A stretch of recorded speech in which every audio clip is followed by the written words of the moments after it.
Good morning student, good morning. Myself Kailash Chautiya. मेरा नाम कैलाश चौटिया है। जैसा कि बच्चों आप मेरे से परिचित हैं और जो हमारा रघुनाथ स्कूल जो रतनगढ़ का सबसे बेस्ट स्कूल है, सबसे अच्छा स्कूल है, सबसे फेमस स्कूल है, उसकी ओर से आपको घर बैठे ऑनलाइन क्लासेज उपलब्ध करवाई जा रही है। उन ऑनलाइन क्लासेज में मैं कक्षा 12 में आपको राजनीति विज्ञान है वो पढ़ा रहा हूँ, राजनीति विज्ञान का अध्ययन है वो करवा रहा हूँ। तो हमारा जो अध्याय चल रहा है भ्रष्टाचार, राजनीति का अपराधीकरण और आतंकवाद। हम राजनीति के अपराधीकरण के बारे में पढ़ रहे हैं।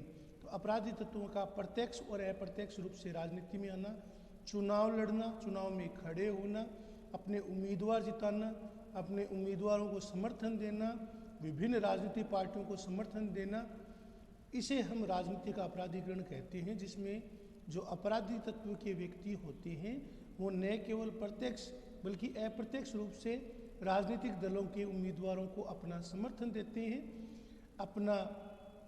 अपनी ओर से उन्हें आर्थिक और जिसे हम कहते हैं ना मसल पावर, जिसे हम कहते हैं ना कि बाहुबल से सहायता देते हैं और चुनाव जीतने में उनकी मदद करते हैं। तो अब तक व्यवहार में बदलाव आ चुका है।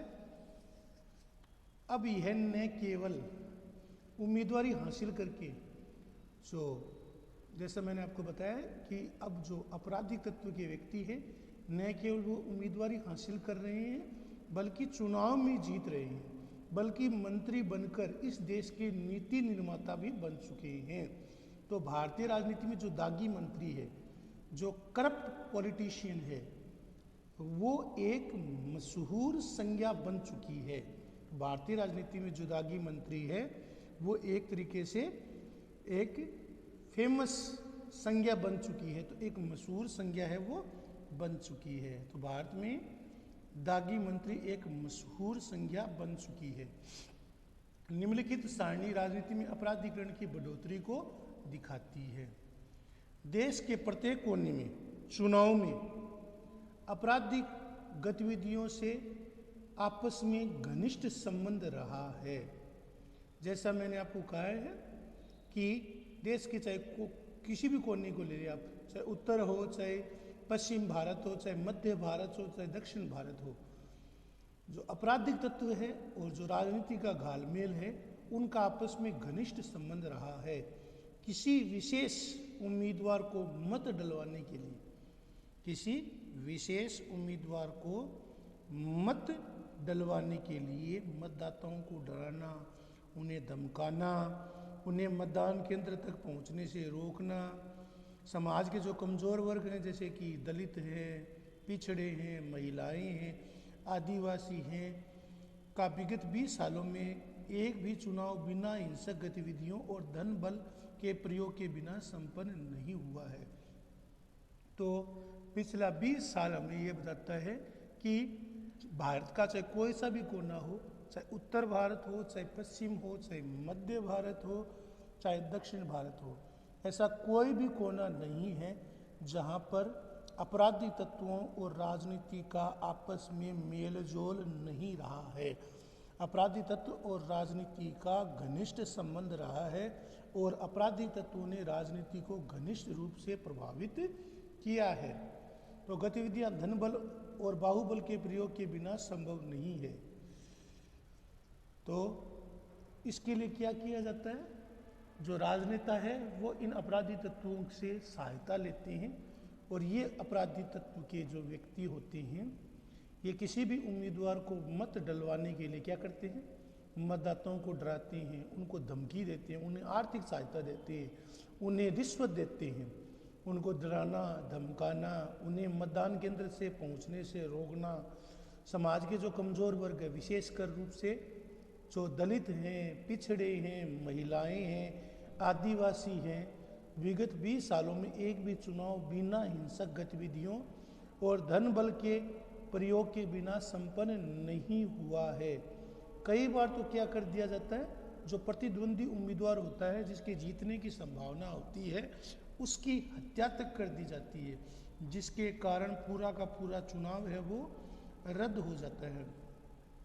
इन अराजकवादी स्थिति व हिंसक गतिविधियों का कारण ही राजनीतिज्ञों और अपराधियों के मध्य साठगांठ है। कई कट्टर अपराधी, मैंने आपको कहा था ना, कई कट्टर अपराधी जैसे साबुद्दीन जैसे अपराधी या अनंत सिंह जैसे अपराधी जेल में बैठे बैठे चुनाव जीत जाते हैं और संसद के गलियारे तक, विधानसभा या लोकसभा तक पहुंच जाते हैं।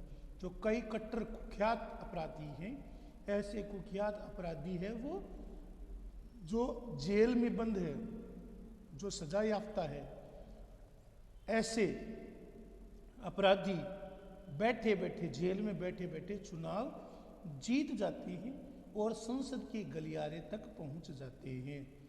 देखो जैसे कि आरजेडी, बिहार में जो आरजेडी है उसके प्रमुख हैं, वो भ्रष्टाचार के आरोप में रांची जेल में बंद है, 14 साल की जेल काट रहे हैं। लेकिन फिर भी देखो जातिवाद, भ्रष्टाचार और आपराधिक तत्वों की देखिए आप कितनी बड़ी साठगांठ है कि आज आरजेडी है वो बिहार की सबसे बड़ी पार्टी बनकर उभरी है। तो यानी कि आपराधिक तत्व और राजनीति आपस में जुड़ी हुई है। भ्रष्टाचार के बावजूद, जेल में होने के बावजूद भी उनकी पार्टी बिहार की सबसे बड़ी पार्टी बनकर उभरी है, क्योंकि जातिवाद बहुत ज़्यादा बिहार और उत्तर प्रदेश की राजनीति में हावी रहा है। और आपराधिक तत्व, रंगदारी, लूटना, बूथ कैप्चरिंग करना, जबरन लोगों को रोकना, जो समाज के जो कमज़ोर वर्ग हैं, दलित है, शोषित है, पीड़ित है, महिलाएं हैं, इनको वोट डालने से रोकना, इन्हें डराना धमकाना, ये ऐसा आपराधिक तत्वों के द्वारा किया जाता है। तो आपराधिक पृष्ठभूमि के तत्वों के विरुद्ध किसी भी प्रकार के मामले में विचाराधीन है। इसमें हत्या, डकैती, अपहरण, जबरन वसूली जैसे जघन्य अपराध है बच्चों, वो भी शामिल है। तो हत्या हो, चाहे डकैती हो, चाहे अपहरण हो, चाहे ज़बरदस्ती हो, ज़बरदस्ती वसूली हो, रंगदारी हो, ऐसे जघन्य अपराध है वो शामिल है। तो राजनीति में अपराधीकरण को रोकने के क्या उपाय हो सकते हैं? ऐसे हम कौन से सुझाव वो दे सकते हैं जिससे कि राजनीति का अपराधीकरण है वो रुक जावे, राजनीति आपराधिक तत्वों से मुक्त हो जावे? ऐसे हम कौन से सुझाव दे सकते हैं? तो राजनीति में अपराधीकरण को रोकने के उपाय कौन से हो सकते हैं? पहला है, राजनीतिक दलों में अंदरूनी लोकतंत्र को जवाबदेही का विकास किया जाए। राजनीतिक दल हैं उनमें अंदरूनी लोकतंत्र हो, उनमें अध्यक्ष उपाध्यक्ष के चुनाव समय पर हो। विशेषकर जो हमारे राष्ट्रीय दल हैं उनमें जो अध्यक्ष के चुनाव होते हैं वो होने चाहिए। इनर डेमोक्रेसी, आंतरिक लोकतंत्र सभी पार्टियों में लगभग शून्य है। भारत में चाहे राष्ट्रीय दल हो चाहे क्षेत्रीय दल हो, सभी पार्टियों में आंतरिक लोकतंत्र का अभाव पाया जाता है। तो हमारे जितने भी राष्ट्रीय दल है उनमें अध्यक्ष उपाध्यक्ष सहयोगियों का चुनाव है वो, कोषाध्यक्ष का चुनाव है वो समय पर होना चाहिए। और क्या हो सकता है? संविधान द्वारा राजनीतिक दलों की कार्य प्रणाली और कार्य व्यवहार को नियंत्रित करने के लिए हम क्या कर सकते हैं? ऐसे कानूनी प्रावधान हो, संविधान द्वारा राजनीतिक दलों की कार्य प्रणाली और कार्य व्यवहार को नियंत्रित करने हेतु कानूनी व्यवस्था बनाई जा सकती है। जो अपराधी राजनीतिक रूप से सक्रिय है उसके विरुद्ध चल रहे मुकदमों का शीघ्र निपटारा करने के लिए फास्ट ट्रैक कोर्ट की स्थापना करनी चाहिए। जो अपराधी है वो राजनीति में सक्रिय है, उसके विरुद्ध जो भी मुकदमे चल रहे हैं बच्चों, ऐसे मुकदमों की शीघ्र सुनवाई करने के लिए फास्ट ट्रैक कोर्ट की स्थापना की जाए, जिससे कि उनके विरुद्ध सजा का ऐलान हो, और एक बार सजा का ऐलान हो जाएगा तो वो चुनाव नहीं लड़ पाएंगे। त्वरित न्यायिक निर्णय द्वारा अपराधी तत्वों को चुनाव लड़ने से प्रतिबंधित करना। जैसा कि मैंने आपको कहा था, जैसे लालू प्रसाद यादव है, उनके 14 साल की उनको सजा हुई है, तो अलग अलग मुकदमों में उन्हें कुल मिलाकर 14 से 16 साल तक की सजा हुई है। अब वो चुनाव नहीं लड़ सकते, लेकिन उनके परिवार, उनका दल है वो चुनाव लड़ने के लिए अभी भी स्वतंत्र है। त्वरित न्यायिक निर्णय द्वारा शीघ्र न्यायिक निर्णय किया जाना चाहिए। और आपराधिक तत्व है, जो आपराधिक तत्व है उनके चुनाव लड़ने पर प्रतिबंध होना चाहिए। आपराधिक तत्व है वो चुनाव में नहीं भाग ले, चुनाव नहीं लड़ सके, इस पर रोक होनी चाहिए। कानून में वांछित संशोधन किया जाए, परिवर्तन किया जाए। हमें कानून में ऐसे कुछ वांछित परिवर्तन, जरूरी परिवर्तन करने चाहिए जिससे कि अपराधी तत्व और जो आपराधिक पृष्ठभूमि वाले व्यक्ति हैं वो न केवल चुनाव लड़ने से उन पर रोक लगनी चाहिए, बल्कि उन पर हमेशा के लिए प्रतिबंध लगा देना चाहिए। छठा क्या पॉइंट है, निर्वाचन आयोग जो इलेक्शन कमीशन ऑफ इंडिया है, निर्वाचन आयोग का निष्पक्ष और पारदर्शी गठन। जो हमारे देश में निर्वाचन आयोग है जो निष्पक्ष है, पारदर्शी है, बिना किसी भेदभाव के काम करता है। निर्वाचन आयोग का निष्पक्ष और पारदर्शी होना बहुत आवश्यक है। निष्पक्ष होना और पारदर्शी होना बहुत आवश्यक है। तो निर्वाचन आयोग का निष्पक्ष किया जाए, उनको पारदर्शी बनाया जाए। निर्वाचन आयोग बिना किसी भेदभाव के, बिना किसी पक्षपात के काम कर सके। ईवीएम मशीनें हैं वो एकदम सही हों, उनमें टेम्परिंग की कोई संभावना नहीं हो। चुनाव में आजकल जो हमारे विपक्षी दल जो चुनाव हार जाते हैं वो एक ही मुद्दा बनाते हैं कि ईवीएम में गड़बड़ है, ईवीएम खराब है। ईवीएम खराब नहीं है, बल्कि लोगों से उनका विश्वास उठ चुका है। तो ईवीएम में दोष देने की बजाय राजनीतिक पार्टियों को अपने भीतर दोष को खोजना चाहिए। सातवां पॉइंट, जिनके खिलाफ 2 या 2 से अधिक आपराधिक मामले दर्ज है उनके चुनाव लड़ने पर प्रतिबंध लगाया जाए। ऐसे व्यक्ति जिनके खिलाफ, ऐसे अपराधी जिनके खिलाफ 2 या 2 से अधिक मुकदमे चल रहे हैं या 2 या 2 से अधिक आपराधिक मामले दर्ज हैं, ऐसे लोगों के चुनाव लड़ने पर पूर्ण रूप से प्रतिबंध लगाया जाना चाहिए। ऐसे लोग हैं वो चुनाव में खड़े ही नहीं हो सके। उन राजनीतिक दलों पर जुर्माना या दंड लगाया जाना चाहिए जो क्या करते हैं, अपराधियों को टिकट देते हैं, अपराधी तत्वों को बढ़ावा देते हैं। तो उन राजनीतिक दलों पर जुर्माना या दंड हो जो ऐसे आपराधिक तत्वों को बढ़ावा देते हैं, आपराधिक तत्वों को टिकट देते हैं। NOTA, none of the above, NOTA और अन्य पुख्ता उपाय की व्यवस्था हो जिससे कि आपराधिक पृष्ठभूमि का व्यक्ति चुनाव न जीत सके। तो नोटा का प्रयोग है वो आजकल चुनाव में, लोकसभा और विधानसभा के चुनाव में होता है। नोटा के द्वारा आप, यदि आप जो उम्मीदवार खड़े हुए हैं या जो चुनाव लड़ रहे हैं, यदि आप उनसे किसी भी उम्मीदवार से संतुष्ट नहीं है तो नोटा यानी नन ऑफ द अबव, यानी ऊपर वालों में से किसी को नहीं, ये एक चॉइस होती है मतदाताओं के लिए। तो उस चॉइस को पुख्ता किया जाना चाहिए, पुख्ता उपाय होने चाहिए जिससे कि आपराधिक पृष्ठभूमि का व्यक्ति चुनाव न जीत सके, आपराधिक पृष्ठभूमि का व्यक्ति है वो चुनाव न लड़ सके। भविष्य में क्या हो, भविष्य में प्रभावी ऑनलाइन निर्वाचन की व्यवस्था शुरू करना। ऑनलाइन निर्वाचन की व्यवस्था है वो शुरू की जानी चाहिए जिससे कि व्यक्ति घर बैठे अपना वोट दे सके।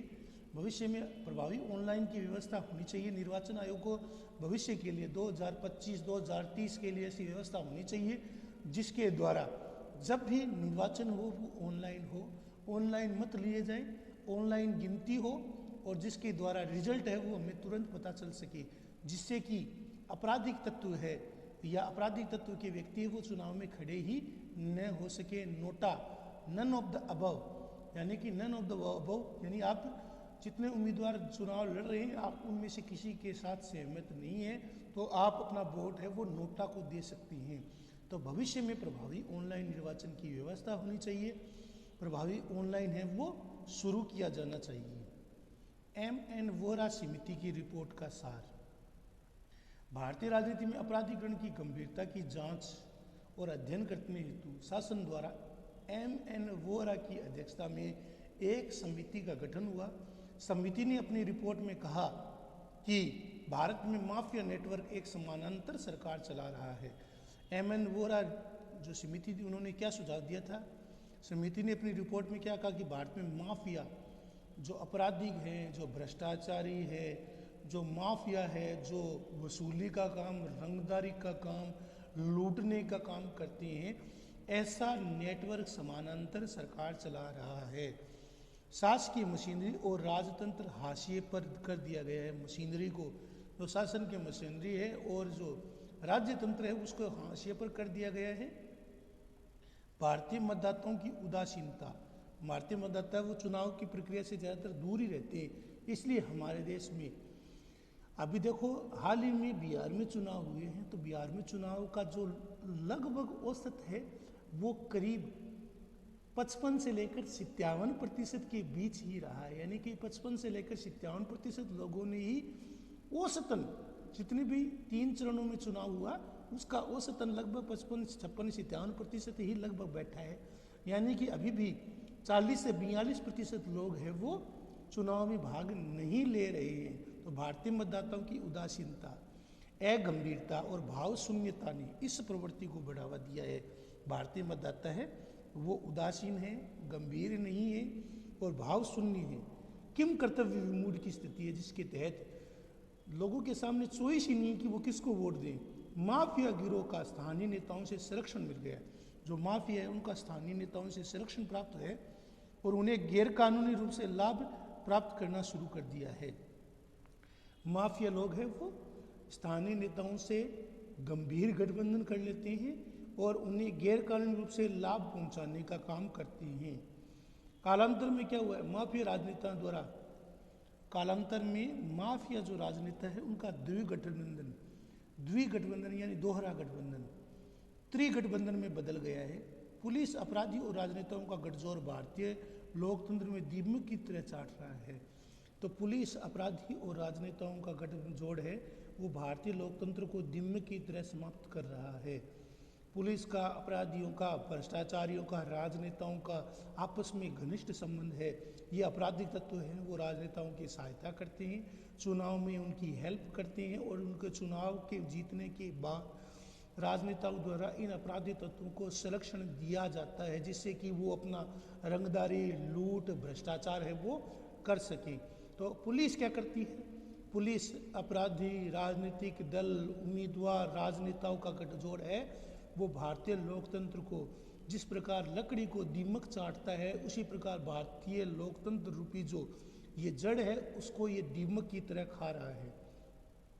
सार्वजनिक जीवन में हमें क्या करना चाहिए, भ्रष्टाचार को मिटाकर, सार्वजनिक जीवन में भ्रष्टाचार को मिटाकर भारतीय राजनीतिक व्यवस्था को अपराधीकरण से बचाना जरूरी है। भारतीय चुनावी राजनीति में प्रथम प्राथमिकता होनी चाहिए। भारतीय चुनावी राजनीति की प्रथम प्राथमिकता होनी चाहिए न्यायपालिका, पुलिस, निर्वाचन आयोग और नौकरशाही की निष्पक्षता और जनता की चुनाव प्रक्रिया में ईमानदारी और सक्रिय भागीदारी से राजनीतिक अपराधीकरण को कम किया जा सकता है। तो न्यायपालिका सक्रिय रहे, अपराधी तत्वों से निपटने के लिए फास्ट ट्रैक कोर्ट बनाई जाए, पुलिस, निर्वाचन आयोग सख्ती से कदम उठाए, नौकरशाही निष्पक्ष हो, ईमानदार हो, बिना किसी भेदभाव, बिना किसी जातिगत विद्वेष के वो काम कर सकें। नौकरशाही की निष्पक्षता हो, जनता चुनावी प्रक्रिया में ईमानदारी से भाग लेवे। कम से कम हमारे देश में कई राज्य जहाँ पर जनता है वो 70 से 80% है वो भाग लेती है। वहीं दूसरी ओर बिहार और उत्तर प्रदेश जैसे राज्य हैं जहाँ पर औसत जो मतदान है वो 50-55 के बीच में ही रहता है। यानी जनता उदासीन है, चुनाव में भाग लेना नहीं चाहती। तो जनता की चुनावी प्रक्रिया में ईमानदार और सक्रिय भागीदारी होनी चाहिए, ईमानदार होनी चाहिए जनता और उसे सक्रिय रूप से भाग लेना चाहिए। से राजनीति में अपराधीकरण को कम किया जा सकता है, राजनीति में अपराधीकरण को रोका जा सकता है। तो सार्वजनिक जीवन में भ्रष्टाचार को मिटाया जाना चाहिए। भ्रष्टाचार को मिटाकर हम राजनीतिक व्यवस्था में अपराधीकरण से बच सकते हैं। भारतीय चुनावी राजनीति को प्रथम प्राथमिकता होनी चाहिए। चुनावी राजनीति है उसको प्राथमिकता दी जाए, न्यायपालिका स्वतंत्र हो, निष्पक्ष हो, त्वरित न्याय करे, फास्ट ट्रैक कोर्ट स्थापित हो, पुलिस, निर्वाचन आयोग, नौकरशाही निष्पक्ष हो, बिना किसी जातिगत दलगत भेदभाव के काम करे। जनता क्या करे, चुनावी प्रक्रिया में ईमानदारी का पालन करे, सक्रिय रूप से भाग ले, चुनाव प्रचार करना, चुनाव में भाग लेना, चुनावी विमर्श करना, अच्छे ईमानदार प्रत्याशियों का चयन करना, ये राजनीति में अपराधीकरण को कम करने के तरीके हैं। तो हमने राजनीतिक अपराधीकरण के बारे में बेटा पढ़ा है। तो आज हमने राजनीतिक अपराधीकरण, M.N. वोहरा रिपोर्ट, ये भी बहुत महत्वपूर्ण है। M.N. वोहरा रिपोर्ट यहाँ से शुरू होती है बेटा और यहाँ तक इसके आप पॉइंट बनाएंगे आप कि भारतीय राजनीति में अपराधीकरण की क्या स्थिति है, तो मतदाताओं की उदासीनता, अगंभीरता, भाव शून्यता, ये आगे लेकर यहाँ तक लोकतंत्र को दिमक की तरह चाट रहा है या दिमक की तरह साफ कर रहा है। यहाँ तक इन पॉइंटों को लिखना है, याद करना है, ये आपका होमवर्क है। धन्यवाद।